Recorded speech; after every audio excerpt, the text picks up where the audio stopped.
अपनी पत्नी सहित भारत भ्रमण पर निकले। जितने तीर्थ हैं भारत के, सब जगह गए, सब जगह दर्शन करके आए।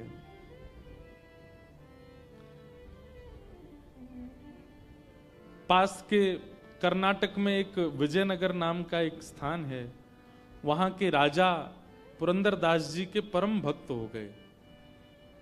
लेकिन वो राजा केवल श्री वेंकटेश तिरुपति बालाजी भगवान को ही भगवान मानते थे। वो कहते थे परमात्मा पृथ्वी पर केवल वेंकटेश भगवान है।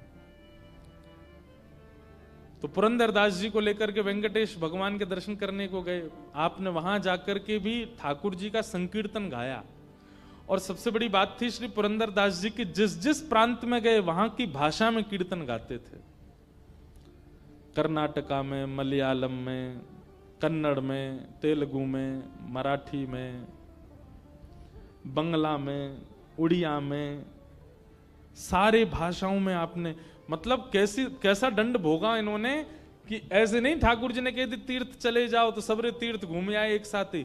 उस तीर्थ में जाते, वहां तीर्थ में जाके वहां की जो भाषा है उस भाषा को सीखते और फिर उस भाषा को सीख के वहां की भाषा में एक पद बनाते, पद ठाकुर जी को निवेदित करके तब अगले तीर्थ में जाते। ऐसे श्री पुरंदरदास जी ने अपने दंड को स्वीकार किया। कितनी बड़ी बात है। हमारे यहां कैसा होता है, समझ में आए बात तो ताली बजाओ, नहीं तो सुन लो। हमारे यहां कैसा होता है कि हमें अगर माता पिता दंड देते हैं, हम उसमें भी ये सोचते हैं कि इसमें और क्या छूट मिल सकती है हमें।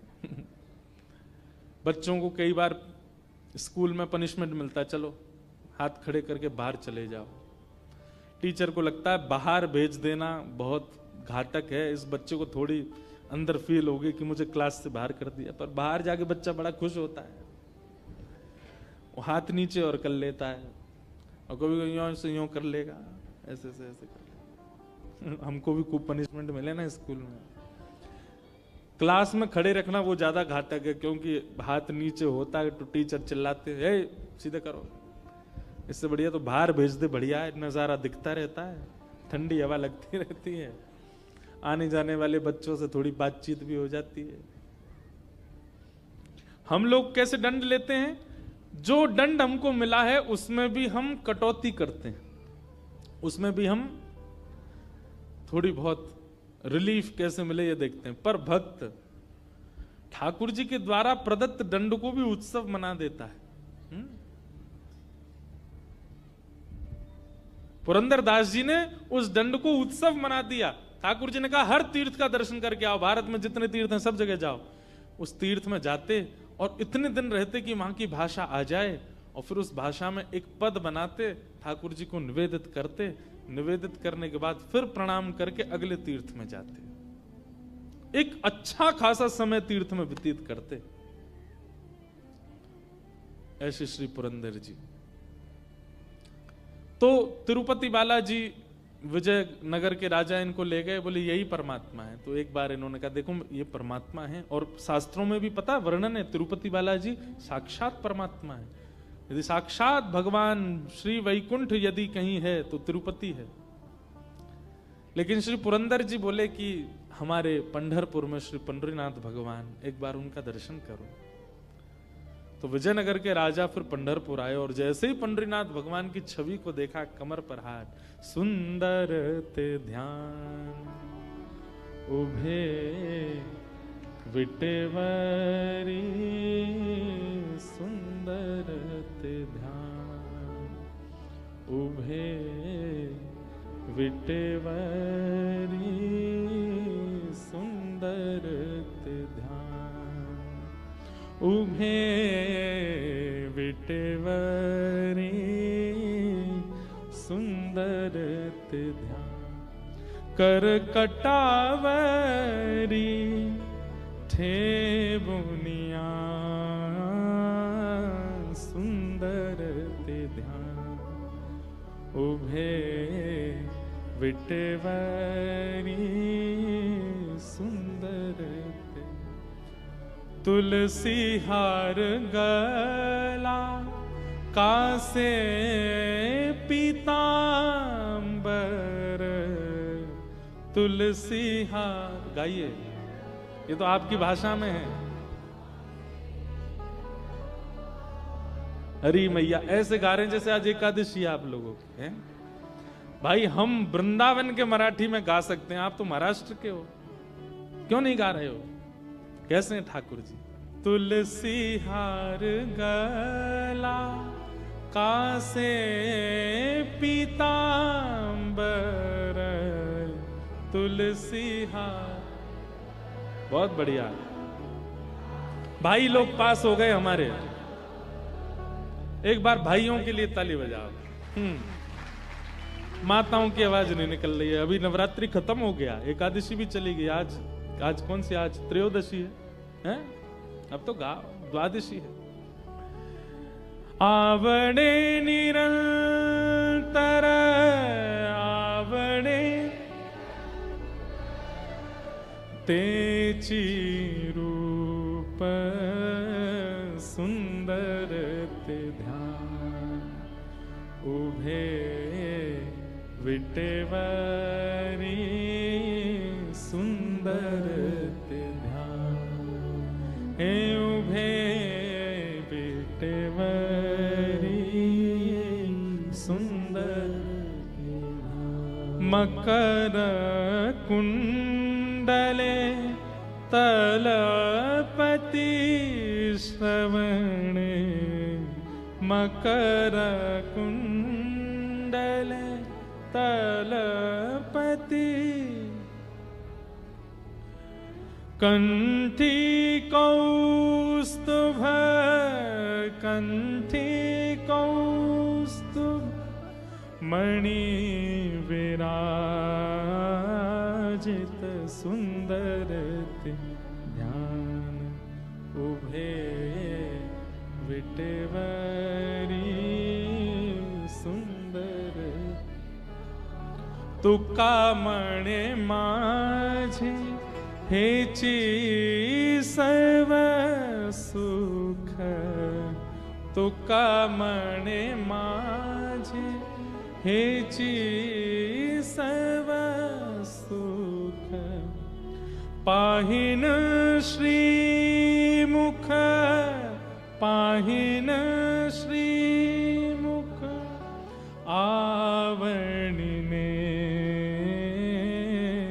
सुंदर ते ध्यान, उभे विटेवरी सुंदर ते ध्यान। आपको बताऊं, हम तो अपना काम पूरा कर रहे हैं।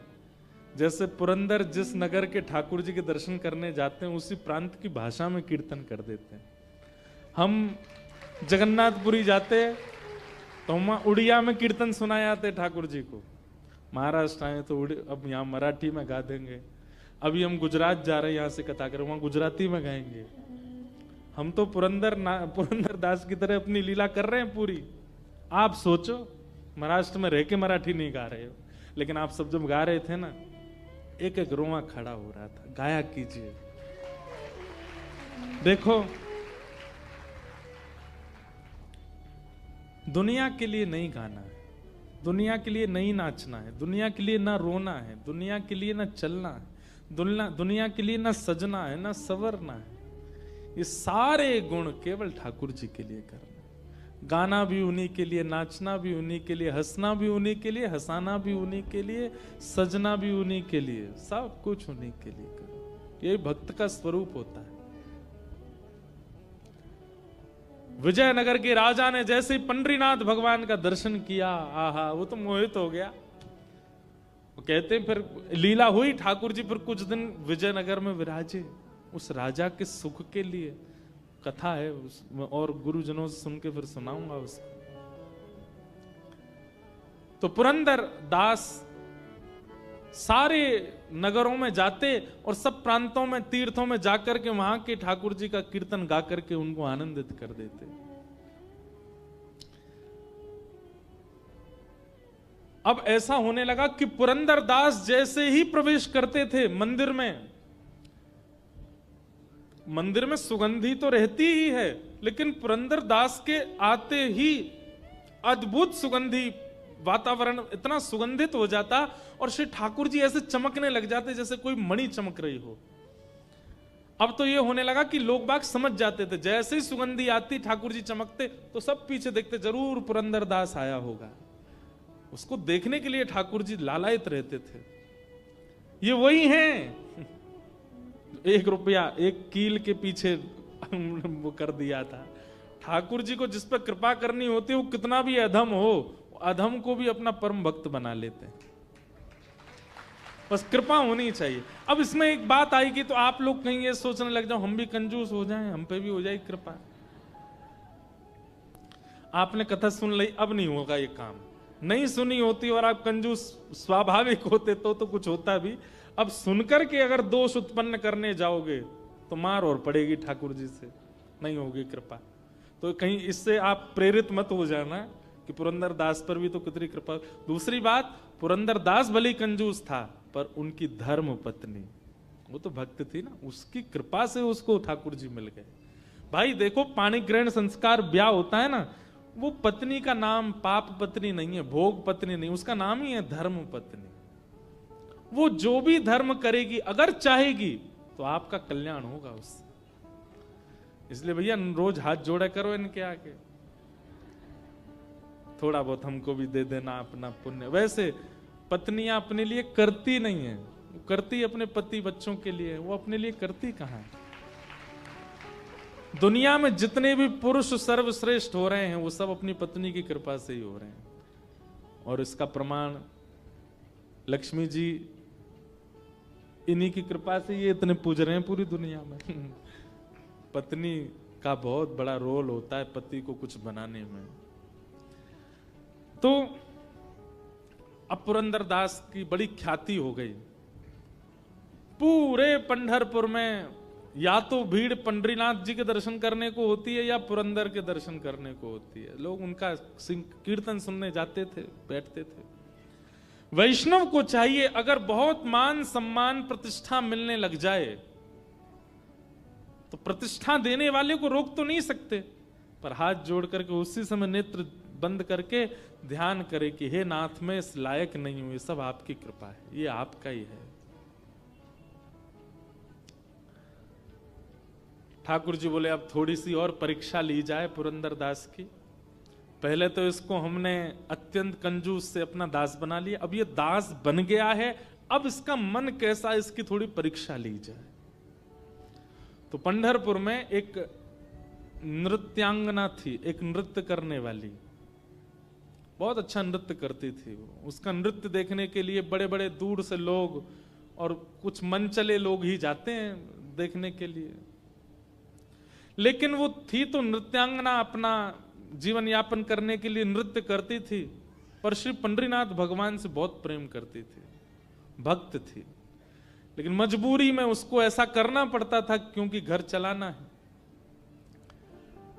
ऐसी थी कि उसके मन में ये भावना आती थी, वो जब लोगों को सामने देखती थी और जब उसकी वाहवाही करते थे ना लोग, हा हा क्या नाचती हो तुम, क्या बढ़िया, लोग उस पर धन लुटाते थे, तो वो उस समय नेत्र बंद करके सोचती कभी पंडरीनाथ मेरे सामने ऐसे बैठे हों और मैं उनको नृत्य करके रिझाऊं, उनके सामने नाचूं, कभी मेरे नाथ मेरे नृत्य देखने के लिए आवे। और वो रोज पंढरपुर जाती, पंडरीनाथ विठल भगवान का दर्शन करके उनसे यही प्रार्थना की कि कभी आप मेरा नृत्य देखने आओ। वैसे है वो पवित्र नृत्य तो नहीं है, लेकिन नाथ मेरा भाव बहुत पवित्र है, कभी मेरे नृत्य में आप पधारो। तो पंडरीनाथ के पास में बहुत लंबा निमंत्रण था, बहुत दिनों से निमंत्रण था। ठाकुर जी बोले भाई ये रोज हमको निमंत्रण देके जाती है, एक दिन चलें इसके नृत्य में, थोड़ा देख के आवे। ठाकुर जी बोले ऐसे गए तो हो गया काम, क्या करें। तो बैठे बैठे ठाकुर जी बोले ओहो इस नृत्यांगना का निमंत्रण है बहुत दिनों से और पुरंदर दास की हमको परीक्षा भी लेनी है। तो ठाकुर जी ने पुरंदर दास का ही रूप धारण किया और पुरंदर दास का रूप धारण करके उस नृत्यांगना का नृत्य देखने गए ठाकुर जी।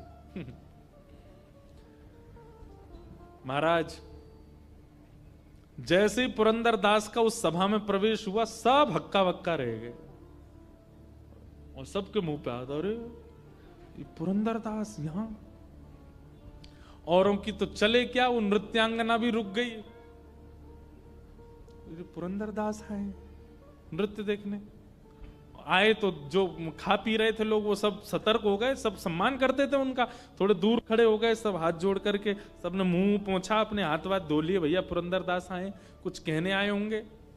नृत्यांगना भी रुक गई एक कोने में जाकर के, बोलो ये क्यों आए, कुछ समाचार देने आए, कुछ कहने आए, उपदेश करने आए, कीर्तन सुनाने क्यों आए हैं। पुरंदर दास बोले कहाँ बैठते हैं लोग, अच्छा इनमें बैठते हैं। तुरंत एक मसनद ली, उस पर ऐसे हाँ नाचो, तुम नाचती क्यों नहीं, हम तुम्हारा नृत्य देखने आए। और वहां सब लोग राम राम राम राम, सुबह भक्ति करता है, मंदिर में जाके करताल बजाता है, मंजीरा पीटता है, बता नृत्य देखने आया। लेकिन वो नृत्यांगना जो थी ना, उसके नेत्र सजल हो गए। बोले हरि तो नहीं आए लेकिन हरिजन आए हैं, ये जरूर मेरे पंडरीनाथ ने भेजे होंगे। एक बात कहें भैया, हरि यदि प्रसन्न हो गए तो हरि प्रसन्न हो तो वैकुंठ देत। हरि अगर प्रसन्न होंगे तो वैकुंठ देंगे, लेकिन हरिजन यदि प्रसन्न हो गए तो वो तो हरि को ही दे देंगे आपको।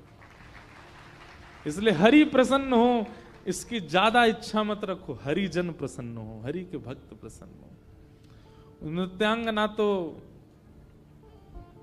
नेत्र सजल हो गए उसके, और वो नृत्य करने लगी और ये भावना करने लगी कि ये हरिजन नहीं, साक्षात मेरे विट्ठल आए आज मेरा नृत्य देखने। वो स्वयं तो नहीं आएंगे, इसलिए पुरंदर दास को भेज दिया है। भावना बहुत ऊंची चीज है बंधुओं। आज इसी भाव से कथा का प्रारंभ किया, तो भावना करना प्रारंभ कीजिए। और नृत्यांगना ने ऐसा नृत्य किया, बहुत सुव्यवस्थित किया, उसमें कुछ किसी भी प्रकार का ओछापन नहीं था नृत्य में, बहुत अच्छा नृत्य किया।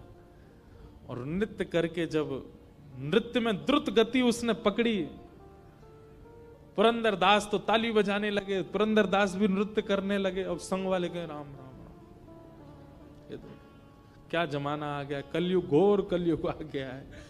लोग बाग तो चिढ़ने वाले तो सबके होते हैं भाई, किसी जिसका सम्मान बहुत होता है ना, जिसके बहुत प्रेम करने वाले होते हैं, उससे प्रेम करने वालों से ज्यादा चिढ़ने वाले होते हैं।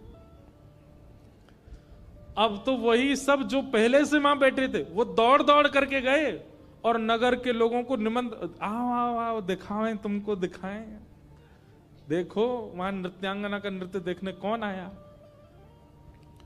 और वहां लोग पहले तो अरे नहीं ऐसी जगह हम नहीं जाएंगे, अरे तुम नहीं जाओगे, तुम जिसका सत्संग सुनते हो वो पुरंदर दास बैठा है वहां पे, चलो देखो। सब जाकर के देखें पुरंदर दास को, तो अरे राम ये बैठे यहां पर नृत्य देख रहे हैं। पूरे नगर में हवा की तरह बात फैल गई। कथा के बड़े बड़े पोस्टर लगा दो तो भी आदमी 8:30 के बाद ही आएगा। और कहीं ऐसे कृत्य चलते हो, कहीं तमाशा चल रहा हो, कहीं पर उल्टे सीधे कृत्य चल रहे हो, बिना निमंत्रण के लोग पहुंच जाते हैं, बिना पोस्टर के लोग पहुंच जाते हैं। जगह नहीं बचती महाराज, तिल नहीं रखा जाएगा वहां पे, अड़मड़ के लोग पहुंचते हैं। और बुरा नहीं मानिएगा, माताओं की संख्या सत्संग में ज्यादा, भाइयों की संख्या ऐसी जगह पे ज्यादा होती है, सबसे ज्यादा वहीं पहुंचेंगे। दुर्भाग्य। एक पद मुझे याद तो आ रहा है पर अभी नहीं गाऊंगा, थोड़ी देर में सुनाता हूं। कबीरदास जी का पद मुझे याद दिला देना, कबीरदास जी का पद गाना है, गाऊंगा। तो सब लोग देखने लगे। पुरंदर दास जी बोले वाह वाह वाह वाह, आनंद आ गया, क्या नृत्य किया तुमने, मैं कुछ देना चाहता हूं, कुछ है नहीं मेरे पास, क्या करूं। तो अपना सोने का कड़ूला उतार करके और उसको दे दिया, लो तुम्हारा, और दे करके चले गए। लोग बाग क्या कहें, अरे राम कितना गलत हुआ। लेकिन वो कड़ूला पुरंदर दास का नहीं था, श्री विट्ठल भगवान का था। और दे करके ठाकुर जी तो मंदिर में जाके व्यवस्थित हो गए, परीक्षा भी हो गई और निमंत्रण भी स्वीकार हो गया, दोनों काम कर आए। ठाकुर जी के चक्कर में पड़ मत जाना, किसी दिन बहुत खेलते हैं इन जैसा खेल कोई नहीं खेलेगा। प्रार्थना तो करना कि एक बार तो खेल के दिखाओ ठाकुर जी कैसे कहो, ऐसा खेलेंगे महाराज। विराट कोहली वगैरह एक तरफ, ठाकुर जी की बैटिंग के आगे सब पीछे हैं, ऐसा खेलते हैं। अब स्वयं जाकर के रुक्मणी जी से बोले आहा अब बढ़िया नींद आएगी हमको। क्यों? बोले बहुत दिन से बुला रही थी, उसके यहाँ भी हुआ है, वो पुरंदर दास की हमको मन की स्थिति पहचाननी है, वो काम भी कर आए। रुक्मणी जी बोली ऐसा क्या किया? बोले रोहन दो, सूर्योदय होते ही पता चलेगा। दूसरे दिन सूर्योदय हुआ। अब क्या था कि लोग बाग बातें तो बना रहे थे पुरंदर दास की, लेकिन कोई कहीं बड़ी जगह से उछले तो इस पर थोड़ा रोष दिखाया जाए। उस समय फोन तो होते नहीं थे, किसी ने वीडियो बना के वायरल कर दी हो। अब सब आंखों से देखी जिनकी थी वो थी। सब प्रतीक्षा कर रहे हैं बात। आज पुरंदर दास जी अपने घर से निकले, जो प्रणाम करने वाले थे वो भी कह रहे थे पुरंदर दास बोले भाई रामकृष्ण हरि। तो पुरंदर दास बोले ऐसा क्या हो गया भाई, आज ये रामकृष्ण हरि भी नहीं बोल रहा कोई हमसे। लेकिन किसी ने कोई एक्शन नहीं लिया, सब बस उनको नजरअंदाज कर रहे थे। पुरंदर दास बोले होगी कोई बात। अब बात कहां से हुई कि मंदिर जैसे खुला, ठाकुर जी का श्रृंगार हुआ, एक हाथ का कड़ूला नहीं है ठाकुर जी का। पुजारियों ने सारी तिजोरियां देख ली, गर्भगृह पूरा छान मारा, कहीं भी ठाकुर जी का कड़ूला नहीं मिला। अब ये बात निकल के मंदिर से बाहर आई, पूरे नगर में हल्ला हो गया, भैया ठाकुर जी का कड़ूला खो गया है, चोर है कोई, नगर के सारी नाकाबंदी कर दो, बाहर कोई निकलने ना पाए। अगर चोर कहीं भाग गया होगा तो बाहर ढूंढेंगे, अगर अभी भी नगर में तो कहीं भागने ना पाए और सबकी तलाशी ली जाए। कड़ूला चोरी होने की खबर जैसे ही लोगों तक पहुंची तो जो लोग रात में नृत्य में थे वो सब मंदिर पहुंच गए। वैसे कभी मंदिर नहीं जाते थे, आज पहुंच गए। नहा धोकर के तिलक लगा के बाल वाल काट के बोले ठाकुर जी का कड़ूला खोया। बोला हाँ। उसमें 2 शेर बने थे। बोले हाँ। उसमें कुछ ऐसा? बोले हाँ। अरे ये तो कल रात में पुरंदर दास पहन के घूम रहा था। बोले पुरंदर दास वो तो परम भक्त है भगवान। अरे भक्त, गली गली के आदमी से पूछ लो कैसा भक्त है वो, हमने अपनी आंखों से देखा कल उसको। पुजारियों के मन में विश्वास तो नहीं आ रहा था कि ऐसा कुछ होगा, पर जब हर एक व्यक्ति से पूछा गया तो सब ने कहा, बोले कि हमने अपनी आंखों से देखा, कल रात में वो वहां थे और वहीं उन्होंने प्रसन्न होकर के नृत्यांगना को वो कड़ूला उतार के दिया। हो सकता है कि वो कड़ूला पंडरीनाथ जी का ही हो, और नहीं तो आप वो नृत्यांगना के घर की तलाशी ले लो। सब लोगों ने जाकर के जब नृत्यांगना से उसको पकड़ा और उसको पूरे घर की तलाशी ली, कड़ूला मिल गया। और उससे पूछा किसने दिया तुमको, सच बताओ नहीं तो तुम्हारे प्राण हरण कर लेंगे। किसने दिया? सबने देखा तो था, पर तुम प्रमाणित करो किसने दिया। उसने कहा कल परम भागवत श्री पुरंदर दास जी आए थे मेरा नृत्य देखने, मेरे लिए तो साक्षात विट्ठल ही आए थे, उन्होंने मुझे दिया। पूरा पंढरपुर इकट्ठा हो गया, सब पहुंच गए पुरंदर दास के घर के बाहर। और आज तक जिसकी खूब जय जय होती थी, आज द्वार पर जाकर के मानो जैसे द्वार तोड़ देंगे लोग। पहले से ही सब खुंदस में बैठे थे कि ये नृत्यांगना के यहां जाते हैं और फिर चोरी भी करते हैं। एक साथ इतने सारे इल्जाम लग गए। पुरंदर दास निकल करके आए तो किसी ने भी कुछ पूछा नहीं, उनके गलेवान पकड़ा और खींच करके ले गए। बोले ढोंगी पाखंडी नाटक करता है ठाकुर जी के आगे, तेरे पूर्व के किस्से सुने हमने, तू कितना बड़ा कंजूस था, और तू यहां आकर के अपने उन पुराने उन भावों को धोने के लिए यहां पर आकर के बहुत बड़े बड़े कीर्तन करने लग रहा है। और श्री ठाकुर जी के मंदिर के बाहर के एक स्तंभ से उनको बांध दिया, और बांध करके एक एक व्यक्ति आता है और एक एक हाथ देता है। पुरंदर दास कह रहे हैं मेरा दोष क्या है, ये तो बता दो।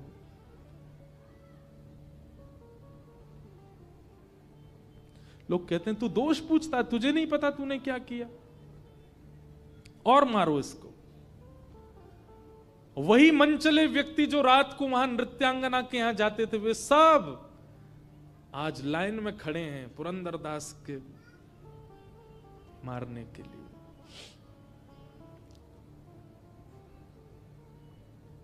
रुक्मणी जी बोली, विठोबा ये क्या हो रहा है?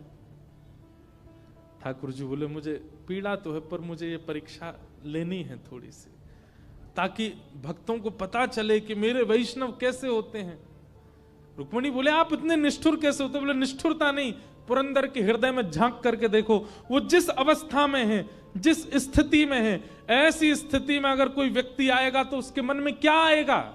रुक्मणी जी बोले, उसके मन में यही आएगा कि मेरा दोष क्या है, मेरे पाप क्या है, मेरे अवगुण क्या है, मैंने ऐसा क्या किया जो मेरे साथ ऐसा व्यवहार किया जा रहा है, वो यही सोचेगा। रुक्मणी, ठाकुर जी बोले, रुक्मणी एक बार पुरंदर के हृदय में झांक करके देखो कि उसके मन में क्या चल रहा है। लोग बाग बारी बारी से आकर के पुरंदर दास के ऊपर हाथ बरसा रहे हैं, और पुरंदर दास मन में पता क्या सोच रहे हैं? मेरा क्या अपराध था? ओ, ठाकुर जी ने मुझे तीर्थ यात्रा पर भेजा था ना, जरूर मैं तीर्थों में गया था, तो वहां मेरे से हो सकता है कुछ अपराध भोजन का हो गया होगा, किसी वहां के वैष्णव को मैंने पीड़ा दे दी होगी, किसी से ऊंची आवाज में बोल गया होऊंगा, या मैंने किसी प्रकार का कोई अपराध तीर्थों में किया होगा। भाई शास्त्र कहते हैं, अन्य क्षेत्रे कृतम पापम तीर्थ क्षेत्रे विनश्यति, और तीर्थ क्षेत्रे कृतम पापम वज्रलेपो भविष्यति।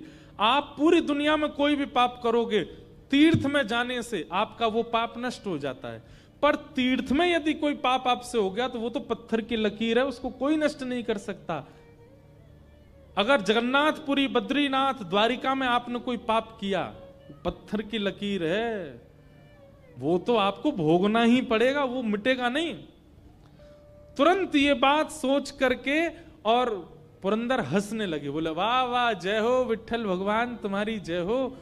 मैंने तीर्थों में पाप किए थे और मेरे वो पाप पत्थर की लकीर हो गए, तो आपको चिंता हो गई कि मेरे पुरंदर दास के पाप अब पत्थर की लकीर हो गए, इनको मैं कैसे मिटाऊं। तो आपने ये योजना अपनाई कि पंढरपुर के लोगों से आज मुझे दंड दिलवा करके जो मेरे तीर्थों के पाप हैं उनको आप नष्ट कर रहे हो। ठाकुर जी, मैं प्रसन्न हूं, आप जितने चाहे वैष्णवों को भेजिए, मैं सबके द्वारा दिए गए इन दंडों को स्वीकार करूंगा। ये देख करके रुक्मणी जी के नेत्र सजल हो गए।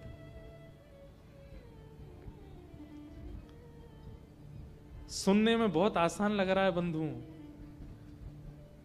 हमारी कोई गलती नहीं होती और हमारी मां यदि बोल देती है ये तू नहीं किया होगा, हम बरस जाते हैं उनके ऊपर।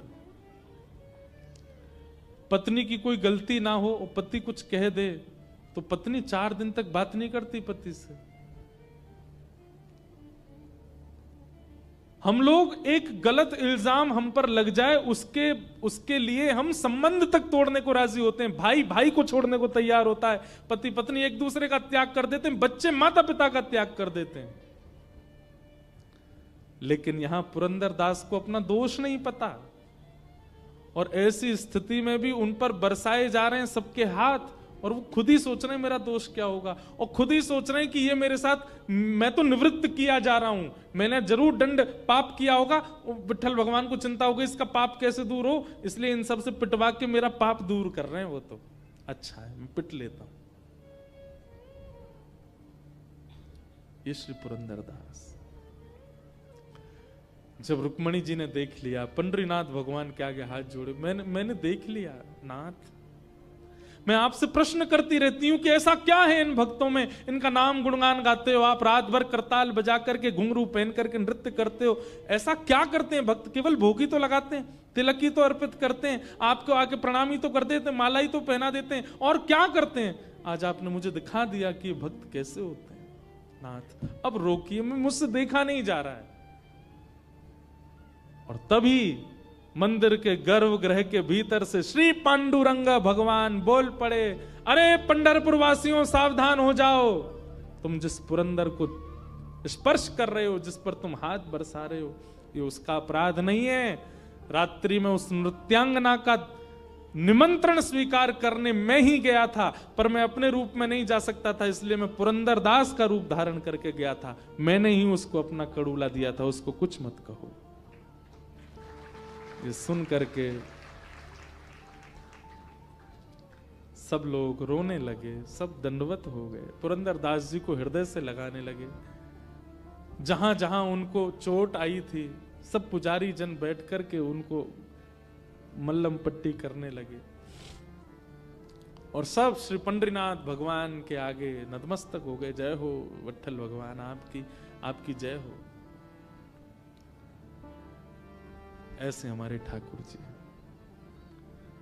ठाकुर जी तो जो करें सो करें, पर भक्त की स्थिति देखो।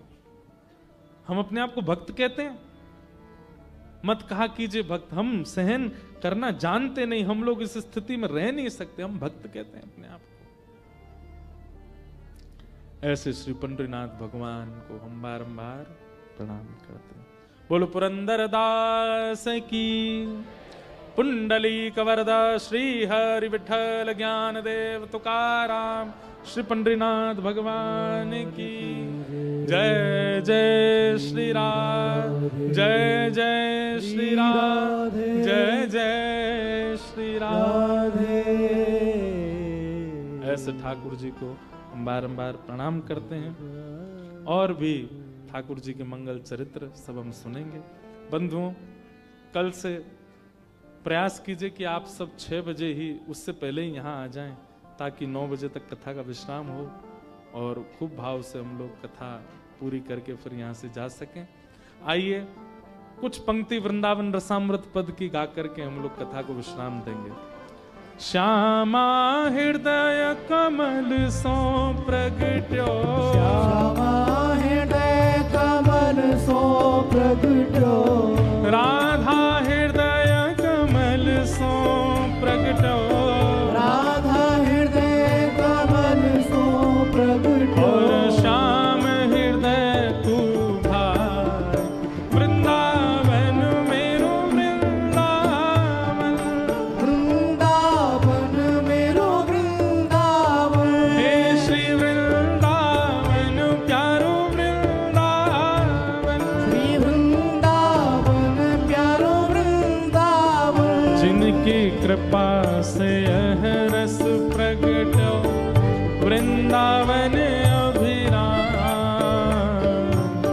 जिनकी कृपा से यह रस प्रगट्यो, वृंदावन अभिराम। हे सप्त निधिन को ही उजियारो, सप्तनिधिन को ही उजियारो, हम सबको मिलवावे वारो, हम सबको मिलवावे वारो, हे हमारो गिरधर लाल, वृंदावन मेरो वृंदावन, हे वृंदावन मेरो वृंदावन, हे श्री वृंदावन प्यारो वृंदावन, हे वृंदावन प्यारो वृंदावन, यह आनंद करवावे वारो, यह आनंद करवावे वारो, हमारो गिरधर लाल, वृंदावन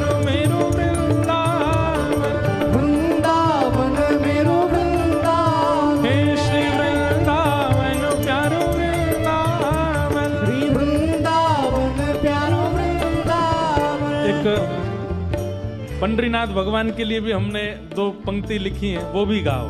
पुंडलीक की सेवा भाव सो प्रगटे रुक्मणी नाथ, पुंडलीक की सेवा भाव सो प्रगटे रुक्मणी नाथ, हे पुंडलीक की सेवा भाव सो प्रगटे रुक्मणी नाथ, पुंडलीक की सेवा भाव सो प्रगटे रुक्मणी नाथ, निज कर किए कमर पर ठाड़े, निज कर की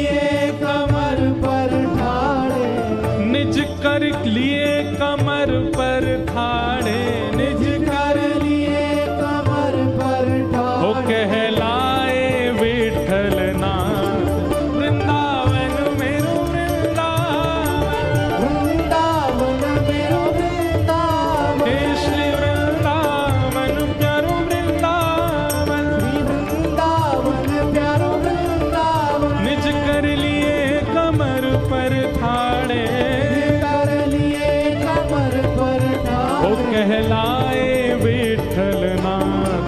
वृंदावन मेरो वृंदावन, वृंदावन मेरो वृंदावन, हे श्री वृंदावन प्यारो वृंदावन, वृंदावन प्यारो वृंदावन। जय राधे राधे, राधे राधे, श्री राधे राधे, राधे राधे, जय राधे राधे, जय राधे राधे, श्री राधे राधे, श्री राधे राधे, जय राधे राधे, जय राधे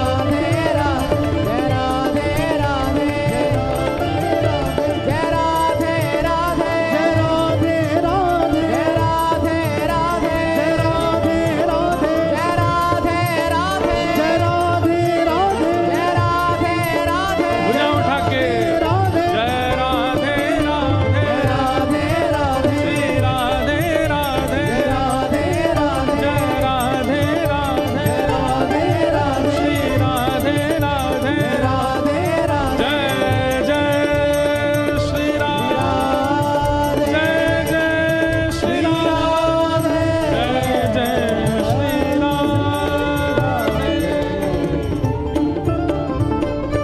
बोल पंडरीनाथ भगवान की, श्री वृंदावन बिहारी लाल की, राधा रमण लाल की, श्री लक्ष्मी मैया की, पूछ री के लौटा की, हु प्यारे। क्या बात है वंशी वारे, शाबाश। एक दो विशेष जानकारी आप लोग ध्यान से सुनो। आज है 9 तारीख, कल 10, परसों 11 और 12, कथा 12 तक यहाँ पर है ना। 12 तारीख को जो कथा है वो सुबह सुबह होगी, सुबह 7 बजे से होगी। ये रात में 6 बजे और अंतिम दिन की कथा सुबह 7 बजे। आप सब लोग समय से आ जाना, क्योंकि फिर हमको आगे प्रस्थान करना है। तो इसलिए विश्राम दिवस की कथा सुबह 7 बजे से, आप सब लोग समय का ध्यान रख के आ जाइएगा। और श्री गिरधर लाल जी के, प्यारे गिरधर लाल जी के दर्शन 11 तारीख को, यानी कि कल 10, परसों 11 तारीख को सुबह 11:30 बजे से होंगे। और कहाँ होंगे? महारानी हॉस्पिटल के पास ताराबाई पार्क में। तो आप सब लोग सुबह क्यों ये पार्क खुला है? खुला हुआ पार्क है, गर्मी तो नहीं लगेगी यहाँ? अच्छा वहीं है, नहीं बढ़िया, धूप नहीं लगेगी, आ जाना। हाँ, सुबह 11:30 बजे से लेकर के 12:30 बजे तक गिरधर लाल जी के दर्शन होंगे। तो 11 तारीख को ही आप लोग आइएगा, सुबह 11:30 बजे से 12:30 बजे तक सब लोग सादर आमंत्रित हैं। फ्राइडे को, आज वेडनेसडे है, कल थर्सडे, फ्राइडे को ठाकुर जी के मंगलमय दर्शन होके, और शनिवार को 12 को है कथा विश्राम यहाँ, 12 को सुबह 7 बजे से। आप सब लोगों को जय श्री कृष्ण। हाँ क्या?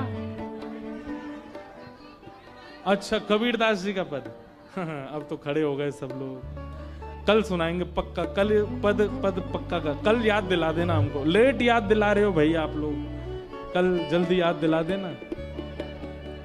हाँ अभी सुनाएंगे, रुक जाओ, 4 दिन यही है आप लोगों के पास, आओ रोज। अब ये सरप्राइज है, कब सुनाएंगे। सबको जय श्री कृष्ण, जय सिया राम, जय श्रीमन नारायण, आरती बाल कृष्ण।